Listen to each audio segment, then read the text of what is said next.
Hello and welcome to Echoes of Elgin, timeless tales from the Elgin History Museum.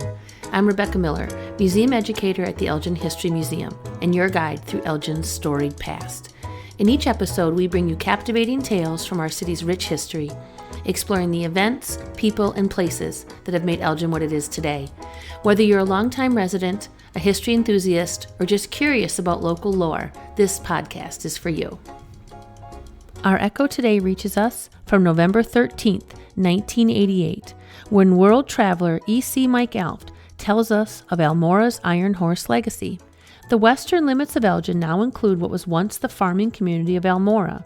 It was just east of a country lane, now Randall Road, where the Chicago and Northwestern and the Milwaukee Road tracks were parallel just before they crossed in the northwest corner of Elgin Township. The two railroads once had stations here to receive milk from thriving dairy farms. A post office at first named Padell and then Spring Valley was established in the Chicago and Northwestern Station in 1881. The station agent also served as the postmaster. Simon Dumser later gave the Milwaukee Road a depot site a stone's throw away from that of the Chicago and Northwestern Station, with the stipulation that the station be called Dumser.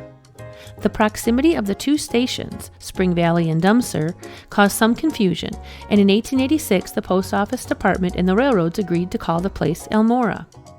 This violated the arrangement with the Dumser family, who ordered the depot removed. The disagreement was finally settled when the railroad agreed to pay for the site. Other than the two shipping points and a stock pen, there wasn't much to Almora, not even a school.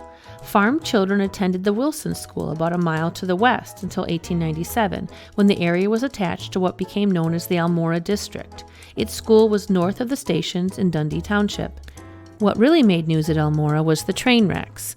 In 1889, 5 Milwaukee Road freight cars were thrown down a 30-foot embankment when two trains collided head-on at the west end of the trestle crossing the Chicago Northwestern tracks.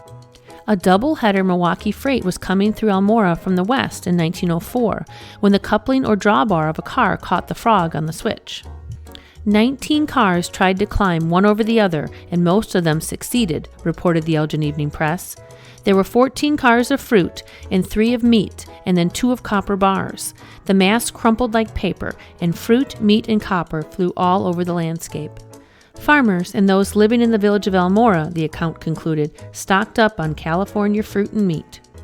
The grade between Elgin and Almora is long and steep for this section of Illinois. In the days of steam locomotives, a westbound train of loaded cars was usually aided by a second engine until it reached the crest. In 1938, a Milwaukee locomotive pulling 100 empties was straining up the steep grade when it exploded, killing 3 crew members and hurling massive pieces of debris. The detonation was heard for miles and vibrated the rails in downtown Elgin. The heavy boiler, estimated to weigh about 10 tons, was blown off the tracks. The wreck tore up the railroad bed and raised and lowered poles carrying telephone and telegraph lines. Some parts of the locomotive and cab were hurled as far as 1,000 feet. The post office at Almora was closed with the arrival of rural free delivery from Elgin, and the railroad depots are long gone, although a commuter station is nearby on Big Timber Road. The Almora School District was annexed to Elgin School District U46 in 1948. What was once Almora is an attractive industrial park made up of Elgin Industries, Quantum Data, and Rush Graphics, amongst others. The name Almora has been perpetuated in a subdivision west of Randall Road and south of Highland Avenue. Thank you for joining us on this journey through Elgin's history. If you enjoyed this episode, please consider subscribing to our podcast and leaving a review wherever you listen. For more fascinating stories and updates, please follow us on Facebook, Twitter, and Instagram, or visit our website at www.elginhistory.org. Thank you for listening, and remember, history lives on in the echoes of Elgin.